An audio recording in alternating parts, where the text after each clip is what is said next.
Hey everybody, welcome to another lesson of Andy's free guitar chart videos. Welcome to the YouTube subscribers and Facebook group members. We've got a pretty good lesson planned for today.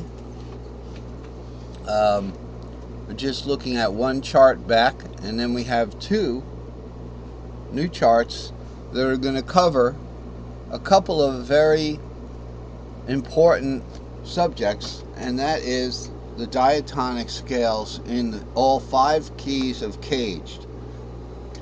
And the reason why I decided to do this was I noticed that in the lessons teaching the pentatonic scales or using the pentatonic scales to demonstrate things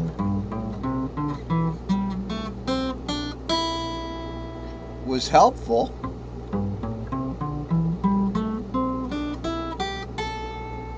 All right, and of course the G and then the E shape.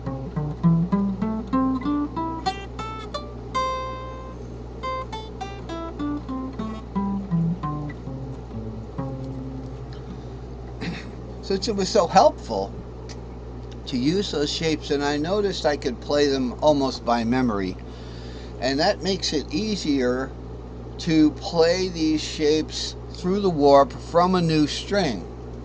So let's say we have the bottom string of the E pentatonic here. That string is also repeated on the second string, okay, of the guitar from the bottom. And we also have the same exact 3 notes, 3 pitches, just on a different string. I have it here on my guitar, which is down C tuned. So for demonstration purposes, we're not going to put the capo on, but your guitar would be right here. C, G, E, D, and A. I've got a sore wrist, so I'm going to use that A with just one finger. So we've got a repeat of these 3 notes.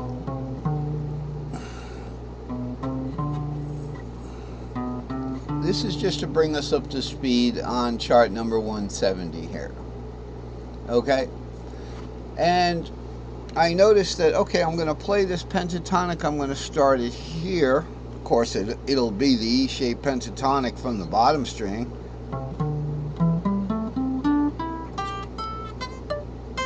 And I noticed I've kind of memorized that. It's a nice bouncy pentatonic scale, you know, and it's in whole steps, and it's in whole steps when you go to another string, but it's in long intervals and minor third intervals on the same string, and then whole step intervals to the next string. It's a nice bouncy scale, and I'm really against memorizing things, but if you have something memorized, it's pretty much in your pocket. So I decided that I could use that doing the 3 versions of it. So it's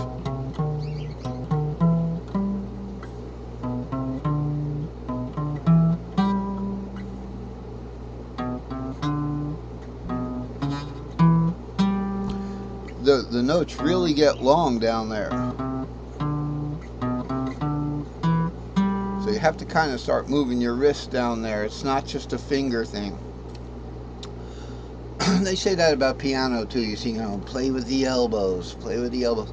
So anyway, and I noticed that I could play these same pentatonic scales right through the tuning warp, the third between the second and third string from the top, or between the 4th and the 5th string from the bottom. There's a tuning third. All the other intervals between strings are tuning fourths, perfect fourths. So I did that. So I could play that E pentatonic starting from the 2nd string, warp up. I could play it from the 3rd string there, Well, got to warp it right away there. Third string, you're going to hit that fifth string pretty quickly. And I could recognize that D shape.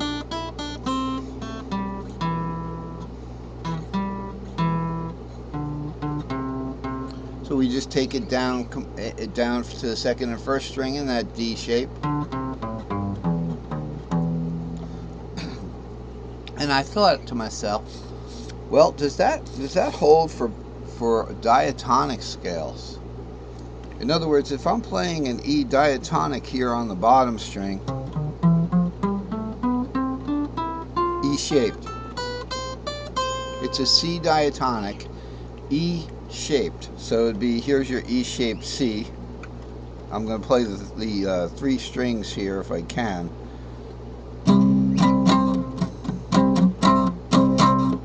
There's your E shaped C there. Okay, so primarily a second inversion. Alright. Does it work for those? Yes, of course it works for those. Because anything that works for a pentatonic will work for a tritonic.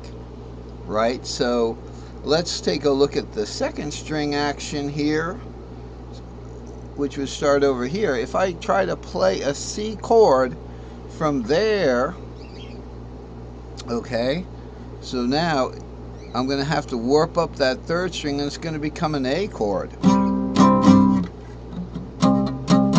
The third string gets warped up. I can't play that C shape. Listen to this.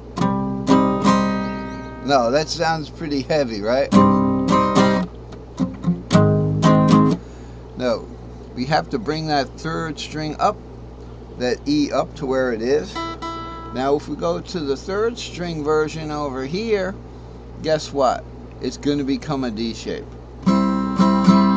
Okay, so that's two of the strings get warped up, and I've had lessons on that before, where I've actually gone through every single one of these little chords that are formed up on the top here, the inversions and everything. But now we're way past that now.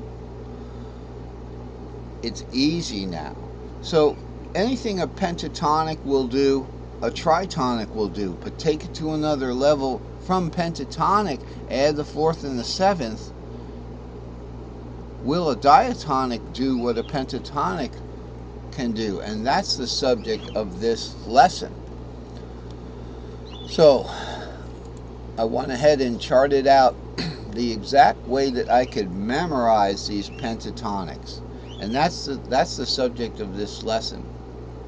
And while I've got the little thing set up here for a diatonic, so if we're going to do an E-shaped diatonic here, I've got, this is chart number 171, okay, and it's called Playing All 5 Caged Diatonic Scales Using Familiar Patterns, S1, 2, 3, 4, or 5. Okay, so I'm going to show you how easy this is. Now let's just look at that E box. So you know E is going to be green. Okay, so initially we're going to be looking at this box right here, drawing tool. This segment's kind of winding down. So we've got the E box right here. Here's our 7 root 2. Notice the E string shape. That's an S1. Right there, the E string shape is a stack of 1 long. So it's S1 long E, or S1E right there. The way I'm going to put the diatonic scale together, I can just follow the white notes here, which is easy, but this new method of mine is going to work for any key. I can do it in the dark. I'm not going to have a chart here to just play these diatonics.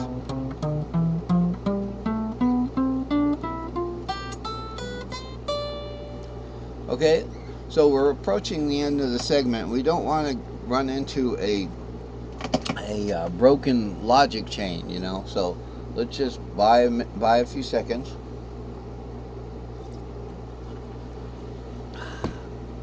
Good coffee there. Some kind of caramel or something. I got it and I mixed it in with my other coffee. It's nice.